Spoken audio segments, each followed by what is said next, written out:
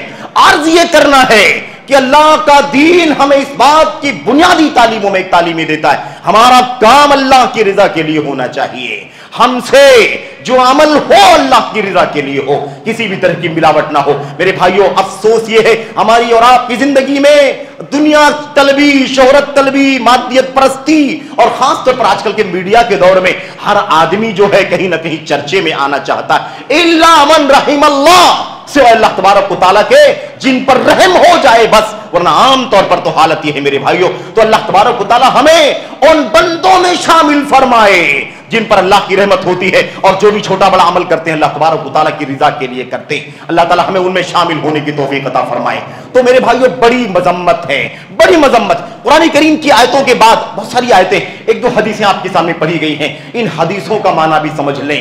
دیکھیے سب سے خطرناک بات تو یہ ہے کہ ہم سمجھیں کہ بڑی نیکیاں ہم نے جمع کر رکھی ہیں، لیکن ریاکاری کی وجہ سے، دنیا طلبی کی وجہ سے اس کا کوئی صلہ بدلہ اللہ کے ہاں نہ ملے، امید لگائے رہیں لیکن بالکل خالی، بالکل نام عمل نیکیوں سے خالی دکھائی دے۔ یہ سب سے خطرناک انسان کے لیے ہے، انسان امید لگائے اور پھر اس کے بعد ناکام دکھائی دے۔ اللہ کے کلام، اللہ کے نبی علیہ السلام کی حدیثوں کا جو تذکرہ آپ کے سامنے چل رہا تھا، اللہ کے نبی علیہ السلام کے پاس ایک شخص آیا، روایت حضرت ابو امامہ باہلی رضی اللہ عنہ کی ہے، وہ کہتے ہیں جاء رجل الی النبی صلی اللہ علیہ وسلم، اللہ کے نبی کے پاس ایک آدمی آیا اور اس نے کہا اللہ کے نبی رجل یغزو یلتمس الاجر والذکر، اللہ کے نبی علیہ السلام ایک مسئلہ آپ سے پوچھنا ہے، دریافت کرنا ہے۔ ایک آدمی ہے وہ اللہ کی راہ میں جہاد کرنا چاہتا ہے، میدان کارزار میں اپنی جان کی بازی لگانا چاہتا ہے، اللہ تبارک و تعالیٰ کی راہ میں کھڑا ہونا چاہتا ہے، ہتھیار کے ساتھ، وسائل کے ساتھ، جنگ، میدان جنگ۔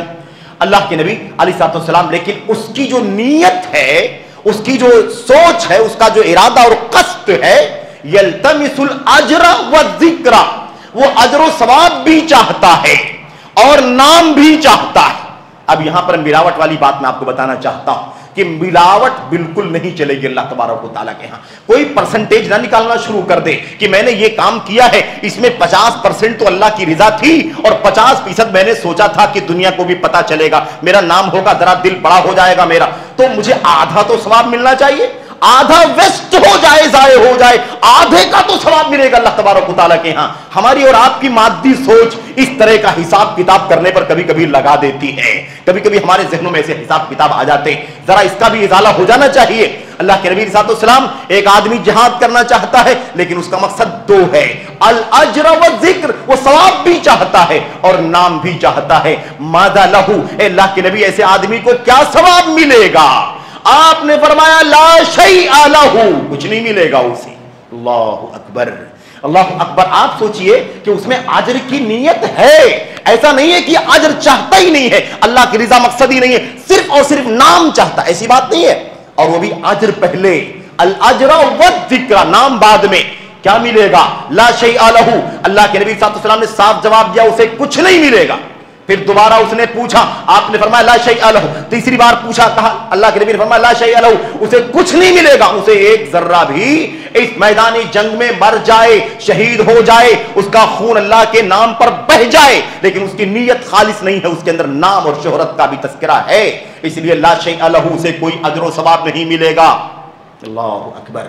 آپ سوچئے یہ کتنا بڑا مسئلہ ہے، آنکھوں کے سامنے جان جائے گی اللہ تبارک و تعالیٰ کی راہ میں، بیوی بیوہ ہو جائے گی، بچے یتیم ہو جائیں گے، لیکن نبی فرماتے ہیں لا شیء لہ، اسے کچھ نہیں ملے گا۔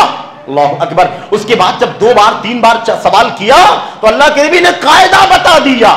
اللہ اکبر. آج ہم یہ نہ سوچیں کہ مسئلہ جہاد کا تھا، یہ مسئلہ جہاد کا ہو، نماز کا ہو، روزے کا ہو، صدقہ کا ہو، خیرات کا ہو، قربانی کا ہو، کوئی بھی عمل ہو نیکی کا، اللہ کے نبی نے قاعدہ بتا دیا. اسی حدیث کے اندر آپ نے فرمایا ان اللہ لا يقبل من العمل الا ما كان خالصا وابتغي به وجه اللہ. اللہ تبارک و تعالیٰ کوئی عمل قبول نہیں فرماتا ہے سوائے اس عمل کے جو خالص اللہ تبارک و تعالیٰ کے لیے ہو. وابتغي به وجه اللہ، اور اس عمل سے اللہ کی رضا تلاش کی گئی ہو. اللہ کی رضا کی جستجو کے بغیر کوئی بھی اور مقصد ہوگا اللہ تبارک و تعالیٰ لا يقبل، اللہ قبول نہیں فرماتا ہے. اللہ قبول نہیں فرماتا ہے. اعلان ہے اللہ کے کلام کی آیتوں میں انما يتقبل اللہ من المتقین. اللہ کے نبی فرماتے ہیں لا يقبل من العمل الا ما كان خالصا وابتغي، خالص اللہ تبارک و تعالیٰ کے لیے. اب یہاں اللہ کے نبی نے کیا فرمایا؟ من العمل، کوئی بھی عمل قبول نہیں فرماتا، چاہے وہ جہاد ہو، چاہے وہ حج ہو، عمرہ ہو، صدقہ ہو، خیرات ہو، نماز روزہ صدقہ کچھ بھی ہو، کوئی بھی عمل اللہ قبول نہیں فرماتا سوائے اس کے جو اللہ تبارک و تعالیٰ کے رضا کے لیے کیا گیا ہو. میرے بھائیو، میرے بزرگوں، اس حوالے سے بہت ساری باتیں ہیں، لیکن مقصد یہ ہے کہ چند آیتیں اور چند حدیثیں محمد رسول اللہ صلی اللہ علیہ وسلم کی ہماری دل کی کیفیت بدل دیں، ہمارے دل کے اندر سے ریاکاری کا، نام کا، شہرت کا، چرچے کا، تعریف کا جو بھی شیطانی وسوسہ ہے وہ دل سے نکل جائے اور ہم اپنے عمل میں مخلص ہو جائیں، خالص عمل کرنے والے ہو جائیں. یہ ہماری سب سے بنیادی ذمہ داری ہے. میرے بھائیوں، میرے بزرگوں، میں آپ سے یہ بھی عرض کرنا چاہتا ہوں کہ اس کا انجام کیا ہوگا. اللہ نے فرما دیا قبول نہیں کرے گا یعنی اجر بھی نہیں ملے گا، ثواب بھی نہیں ملے گا. قیامت کا دن ہوگا، قیامت کا دن ہوگا، ہم عمل کر کے دنیا میں دکھاوے کی ملاوٹ کے ساتھ عمل کر کے اللہ کے سامنے حاضر ہوں گے اور امید لگائے بیٹھے ہوں گے اجر و ثواب ملنا ہے. ہم نے لاکھوں کروڑوں کا دان کیا ہے، غریبوں کو ہم نے کھانا کھلایا ہے، ہم نے پیکٹ بانٹ کر کے کچے پکے راشن یا کھانا غریبوں کو پیٹ بھرا ہے، ہم نے کپڑے پہنائے ہیں غریبوں کو، ہم نے قربانی کے جانور غریبوں تک پہنچائے ہیں، ہم نے اپنے پرائے کا خیال کیے بغیر جو بھی ضرورت مند تھا اللہ تبارک و تعالیٰ کے بندوں میں سے ہم نے اپنے مال سے اس کی مدد کی ہے، اس کی نصرت کی ہے.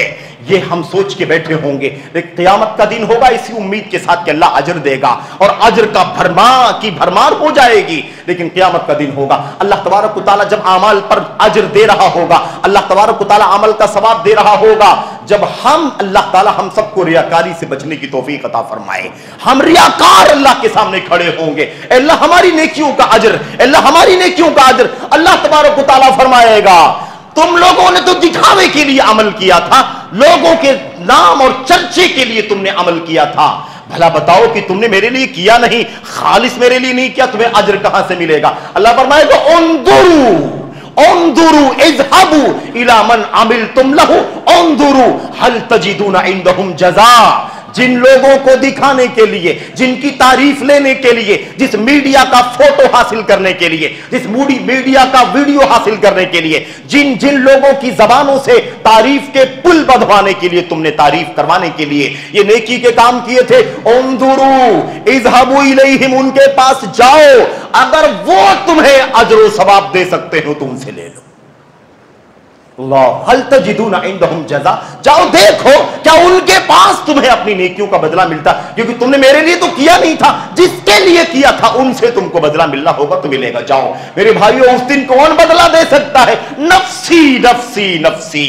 اے اللہ میں کہاں سے بدلہ دے سکتا ہوں؟ اے فلاں بندے میں تمہیں کہاں سے کام آ سکتا ہوں؟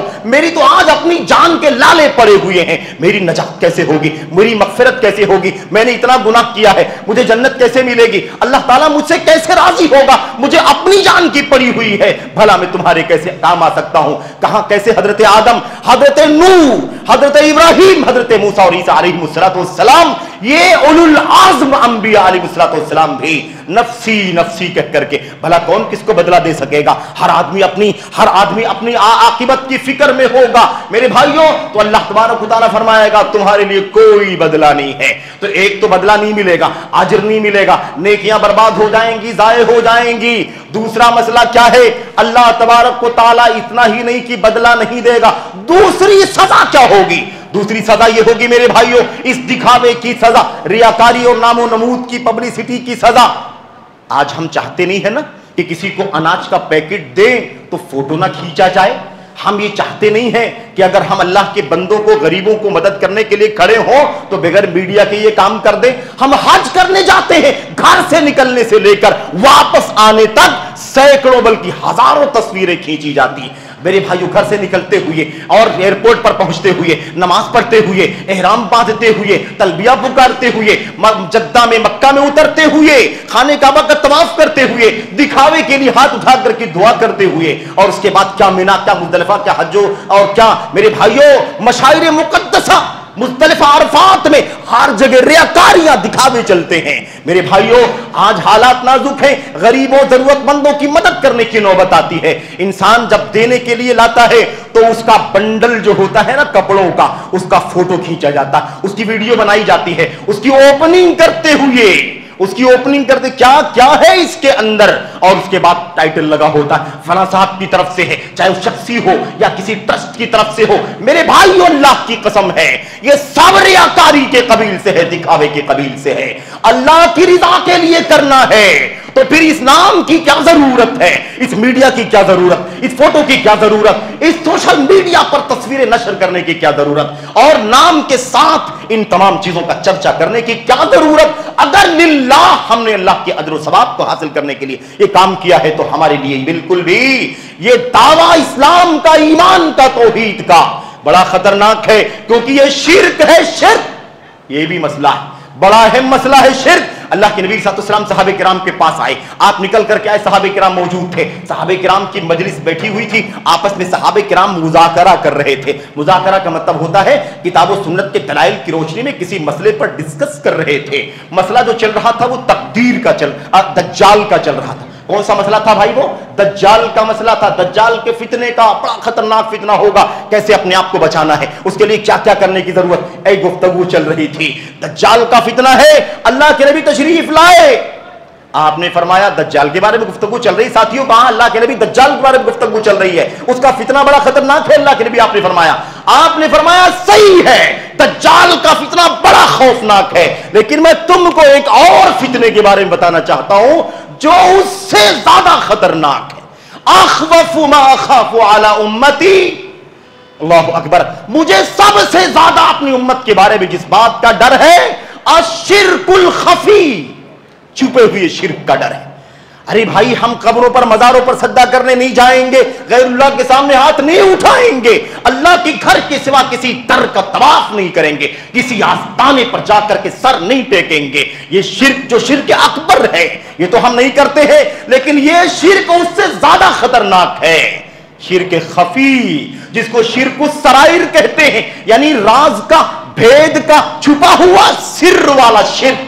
اس کا خوف, اخوف ما اخاف علیکم, سب سے زیادہ مجھے جس بات کا تمہارے بارے میں ڈر ہے میری امت کے لوگوں, وہ ہے الشرک الخفی, وہ ہے خفیہ شرک, پوشیدہ شرک, مخفی شرک. اچھا, دوسری روایت میں اللہ کے نبی نے فرمایا شرک السرائر, ایاکم وشرک السرائر, یہ چھپے ہوئے شرک سے اپنے آپ کو بچاؤ مسلمانوں. صحابہ کرام نے فرمایا اللہ کے نبی یہ شرک السرائر کیا ہے, یہ راز کا چھپا ہوا شرک کیا ہے جس سے آپ ہمیں ڈرا رہے ہیں, آگاہ کر رہے ہیں. اللہ کے نبی صلی اللہ علیہ وسلم نے فرمایا نہیں سمجھتے, شرک السرائر یہ ہے یقوم الرجل یصلی, ایک آدمی نماز پڑھنے کے لیے کھڑا ہو, ہاتھ باندھ لے اللہ اکبر کہہ کر کے, اور اس کے بعد اللہ کے نبی علیہ السلام نے فرمایا فَيُزَيِّنُ صَلَاتَهُ لِمَا يَرَى مِن نَظَرِ رَجُلٍ إِلَيْهِ. اللہ اکبر, نماز کے لیے کھڑا ہوا, اللہ تبارک و تعالیٰ کے سوا کوئی مقصد نہیں تھا, اللہ کو راضی کرنے کے لیے آیا, وضو کیا, مسجد میں داخل ہوا, نماز پر ہاتھ باندھ کر کے نماز کے لیے کھڑا ہو گیا. اس کے بعد نماز کے دوران دیکھا کہ کوئی مجھے دیکھ رہا ہے, کوئی دیکھ رہا, کوئی ٹرسٹی دیکھ رہا, صدر صاحب دیکھ رہے ہیں, ابا جان دیکھ رہے ہیں, کوئی خاص آدمی, کوئی بزرگ دیکھ رہا, کوئی محترم دیکھ رہا, امام صاحب دیکھ رہے ہیں. اب جیسے ہی نظر پڑی تو نماز سوار کر کے پڑھنا شروع کر دیا. جب پہلے سے کھڑا تھا تو جیسے تیسے پڑھ رہا تھا, لیکن جیسے نظر پڑی کسی آدمی کی تو اپنی نماز کو خوبصورت بنا لے, سنوار لے. یہ شرک السرائر ہے, چھپا ہوا شرک ہے. یہاں سے اس کے اندر کی گندگی نے اسے کہا کہ نماز سنوار کے پڑھ, فلاں تجھے دیکھ رہا ہے. اگر اللہ تبارک و تعالیٰ کے لیے ہم نماز سنوار کے نہیں پڑھ سکتے, دنیا کو دکھانے کے لیے نماز سنوار کر کے پڑھنا شروع کر دیتے ہیں. شرک الخفی ہے, شرک السرائر. میرے بھائیوں کتنا خطرناک. آپ نے فرمایا دجال کا فتنہ جس کا ڈر بہت زیادہ ہے, لیکن مجھے اپنی امت پر سب سے زیادہ جس بات کا ڈر ہے وہ اس کا ڈر. اللہ اکبر, بڑا خطرناک مسئلہ ہے. تو ایک مسئلہ تو میں آپ کو عرض کر رہا تھا, اس کا انجام کیا ہوگا؟ انجام نیکیاں برباد ہو جائیں گی, کچھ ملے گا نہیں. دوسرا جو عذاب ملنے والا ہے وہ کیا ہے؟ وہ عذاب یہ ہے, وہ سزا یہ ہے کہ اللہ تعالیٰ ساری انسانیت کے سامنے اولین سے آخرین تک, پہلے بشر آدم علیہ السلام سے لے کر آخری بشر تک, سب کے سب انسان اور جنات اللہ تبارک و تعالیٰ کے سامنے حاضر. میدان محشر میں اللہ سب کے سامنے اعلان کرے گا, یہ بندہ, یہ ریاکار بندہ, یہ دکھاوے والا, یہ نام والا, یہ شہرت والا, چرچے والا, یہ بندہ اس نے دکھاوے کا کام کیا ہے. میں نے اسے روزی دی, نعمت دی, دولت دی, عزت دی, شہرت دی, شان و شوکت دی, لیکن اس نے دکھانے کے لیے, دنیا کے لیے, میرے بندوں کے لیے, شہرت کے لیے, نفس کے لیے اس نے کام کیا, مجھے راضی کرنے کے لیے کام نہیں کیا. تو اللہ کے نبی فرماتے ہیں سزا یہ ملے گی, من سمع سمع اللہ بہ, جو نام کے لیے, دکھاوے کے لیے کوئی کام کیا ہوگا, اللہ ساری انسانیت کے سامنے اس کو ذلیل کر دے گا, رسوا کر دے گا. ومن یرائی یرائی اللہ بہ, اور جو ریاکاری کے لیے کام کرے گا, اللہ تبارک و تعالیٰ ساری انسانیت کے سامنے اسے بے نقاب کر دے گا, ذلیل کر دے گا, رسوا کر دے گا. یہ سزا بڑی خطرناک ہے. مسلمانوں, میں آپ کے سامنے آخری بات کہہ کر کے بات ختم کروں گا. خطبے کا وقت مختصر ہوتا ہے, بڑی معذرت کے ساتھ جو چند منٹ میں آپ سے زیادہ لے رہا ہوں, یہ بس گفتگو کا اختتام ہے. میں عرض کرنا چاہتا ہوں, صحابہ کرام جو امت کا سب سے کریم طبقہ ہے, ان سے زیادہ نیک دل, پاک دل والے دنیا میں پیدا نہ ہوئے ہیں اور نہ کبھی ہو سکتے ہیں, اور جو ان پر زبان چلائے ان سے زیادہ کوئی بد باطن بھی نہیں ہو سکتا. یہ بھی یاد رکھ لینا, جب یہ طے ہے کہ ان سے زیادہ نیک کوئی پیدا نہیں ہوا, تو یہ طے ہے کہ ان کے بارے میں زبان درازی کرنے والوں سے زیادہ بد باطن اور دل کا گندا کوئی پیدا نہیں ہوا. کیونکہ جن کی نیکی اور تقوی کی شہادت قرآن کریم دیتا ہے اور محمد رسول اللہ صلی اللہ علیہ وسلم دیتے ہیں, جا بجا دیتے, ان کے بارے میں زبان درازی کرنے والا, انہیں خائن کہنے والا, انہیں مختلف انداز کے القاب سے بہرحال نوازنے والا بھلا بد باطن نہیں ہوگا تو کون ہوگا؟ میرے بھائیوں, تو میں عرض کر رہا تھا, حضرت عمر بن خطاب کو جانتے ہیں کہ نہیں جانتے؟ آپ حضرت عمر بن خطاب رضی اللہ تعالیٰ عنہ, ان کا ایمان, ان کا تقوی, ان کی خشیت, ان کی طہارت ہم سب جانتے ہیں. لیکن حضرت حذیفہ رضی اللہ تعالیٰ عنہ سے کہنے لگے, حضرت حافظ ابن کثیر نے روایت نقل کی اپنی تفسیر کے اندر, اور آپ جانتے ہوں گے, حضرت حذیفہ سے کہنے لگے, نشدتک باللہ یا حذیفہ, اے حذیفہ تم کو اللہ کے نبی علیہ السلام راز کی باتیں بتلاتے ہیں, تم کو اللہ کے نبی علیہ السلام منافقوں کی حقیقت کے بارے میں بتلاتے ہیں کہ کون کون کیسے ایمان و عقیدے والا ہے, کس کا ایمان خالص ہے اور کس کے ہاں نفاق ہے, تم کو بتلاتے ہیں, تم رازدار ہو نبی کریم صلی اللہ علیہ وسلم کے. نشدتک باللہ, اللہ کی قسم کھلا کر کے تم سے پوچھنا چاہتا ہوں, اللہ کا حوالہ دے کر کے, اللہ کا واسطہ دے کر کے تم سے پوچھنا چاہتا ہوں, حل سمانی النبی صلی اللہ علیہ وسلم فی المنافقین, ذرا بتا دینا کہ کیا نبی کریم صلی اللہ علیہ وسلم نے میرا نام بھی تو کہیں منافقوں کی ضمن میں نہیں لیا؟ منافقوں کے نام تم کو بتلائے ہوں گے. اللہ کا واسطہ دے کر کے تم سے پوچھنا چاہتا ہوں, بتاؤ کہ کیا اللہ کے نبی علیہ السلام نے میرا نام بھی تو منافقوں میں نہیں لیا ہے؟ یہ حالت تھی ان کی دینداری کی, یہ حالت تھی ان کے تقوی کی, یہ حالت تھی ان کی اخلاص للہیت کی. میرے بھائیوں, جب یہ بات انہوں نے پوچھی, حضرت حذیفہ کانپ اٹھے, کہنے لگے, عمر بن خطاب آپ یہ بات پوچھتے ہیں کہ کیا نبی نے آپ کا نام منافقوں میں لیا ہے؟ لا ازکی بعدک ابدا احدا, آپ اگر ایسی بات کہہ سکتے ہیں تو آپ کے بعد میں دنیا میں کسی کو پارسا نہیں سمجھتا. اتنی بڑی بات آپ پوچھتے ہیں, آپ کا ذکر اللہ کے نبی. بہرحال میرے بھائیوں, اس حوالے سے بہت ساری باتیں, میں بس یہ عرض کرنا چاہتا ہوں, اللہ تعالیٰ مجھ کہنے والے کو سب سے پہلے اخلاص کے ساتھ چھوٹے بڑے ہر عمل کو کرنے کی توفیق عطا فرمائے. وہ نماز ہو, وہ روزہ ہو, حج و زکات و صدقات و خیرات ہو, اور سب سے بڑا فتنہ مال کا فتنہ ہے میرے بھائیوں. مال خرچ کرنے کے ٹائم آدمی کو نام چاہیے, شہرت چاہیے, چرچا چاہیے, پبلسٹی چاہیے. جب تک چرچا نہ ہو آدمی کو اطمینان نہیں ہوتا. اس لیے یہ سب سے خطرناک فتنہ ہے. اور آپ یاد رکھیں, یہ مال کا فتنہ اس امت کے فتنوں میں سے سب سے بڑا فتنہ جو ہو سکتا ہے ایک ہے، اور یہ فتنہ اس امت کا فتنہ ہے، اس لیے اس سے خاص طور پر آگاہ رہنے کی ضرورت ہے۔ میرے بھائیوں، میرے بزرگوں، ہم جو بھی کریں اللہ کے لیے کریں، دکھاوے کے لیے نہ کریں، چاہے وہ کام دعوت کا ہو، تعلیم کا ہو، چاہے وہ تقریر ہو، چاہے وہ خطبہ ہو، چاہے وہ امامت ہو، چاہے وہ جمعیت اور جماعت کی ذمہ داری ہو، چاہے وہ کسی بھی طرح کا کار خیر ہو، جس بھی مشن پر چھوٹے بڑے لگا ہوا ہے، اپنی زبان کا استعمال کرے، قلم کا استعمال کرے، ہاتھ کا استعمال کرے، سواری کا، گاڑی کا استعمال کرے، جو بھی صلاحیت اور طاقت ہے اس کا استعمال کرے، سب میں اللہ تبارک و تعالیٰ کی رضا اصل مقصود ہونا چاہیے، کسی بھی طرح کی آمیزش اور ملاوٹ اس کے اندر نہیں ہونی چاہیے۔ یہ ہماری اور آپ کی بنیادی ذمہ داری۔ میں اس موقع پر آخری 2 جملوں میں جماعت المسلمین محصلہ کے موقر ذمہ داران، خصوصیت کے ساتھ اس کے صدر محترم ناظم چوگلے صاحب، اسی طریقے سے جماعت المسلمین کے صدر برادرم ساجد ہرزق صاحب اور آپ کی پوری ٹیم جو بھی اس کے اندر لگی ہوئی ہے، میں سمجھتا ہوں کہ 10 شعبے اس کے تحت کام کر رہے ہیں۔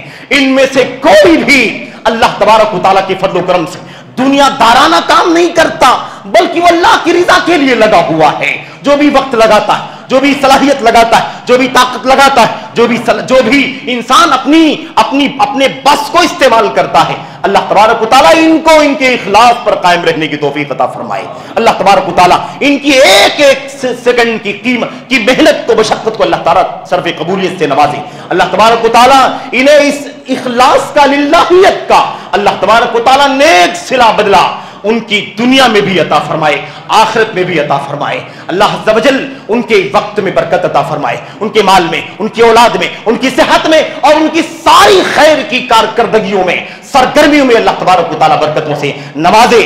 جو بھی اس مشن پر کہیں بھی لگا ہوا ہے، اللہ تبارک و تعالیٰ اخلاص کی توفیق عطا فرمائے، دکھاوے سے، ریاکاری سے، نام سے، نمود سے بچنے کی توفیق عطا فرمائے۔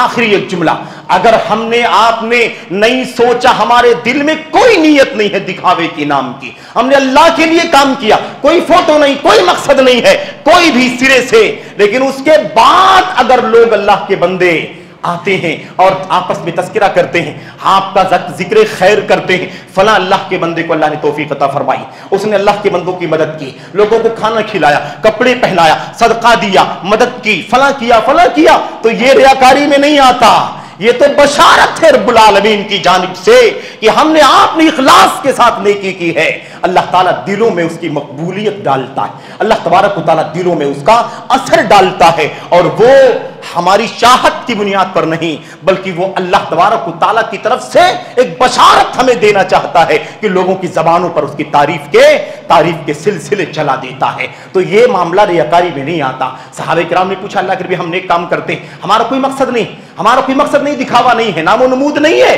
لیکن لوگ تعریف کرتے ہیں پیٹھ پیچھے، آپس میں ذکر کرتے ہیں، تو اللہ کے نبی یہ کہیں ریاکاری میں تو نہیں آ جائے گا؟ اللہ کے نبی نے فرمایا، تِلْکَ عَاجِلُ بُشْرَ الْمُؤْمِنِ، یہ ریاکاری نہیں ہے، یہ تو مومن کو اللہ کی طرف سے ملنے والی فوری خوشخبری ہے، کرنٹ خوشخبری ہے، تازہ بشارت ہے جو اللہ تبارک و تعالیٰ اس اپنے مومن بندے کو عطا فرماتا ہے۔ تو بہرحال یہ فرق بھی ہونا چاہیے، ایسا نہ ہو کہ آدمی اس خوف سے کہ ریاکاری نہ ہو جائے، کار خیر سے پیچھے ہٹنا شروع کر دے، کار خیر سے ہاتھ جان چھڑانا شروع کر دے، کار خیر سے ہے نا اپنے آپ کو دور کرنا شروع کر دے، یہ بھی نہیں ہونا چاہیے۔ ہمیں جاننے کی ضرورت ہے کہ ریاکاری کیا ہے اور ریاکاری کیا نہیں ہے۔ اللہ تبارک و تعالیٰ ہمیں اور آپ کو اخلاص کی، للہیت کی، اور اللہ تبارک و تعالیٰ اپنی رضا کی جستجو کی توفیق عطا فرمائے۔ آمین رب العالمین، صلی اللہ وسلم وبارک علی نبینا محمد وعلی آلہ وصحبہ اجمعین، والسلام علیکم ورحمۃ اللہ وبرکاتہ۔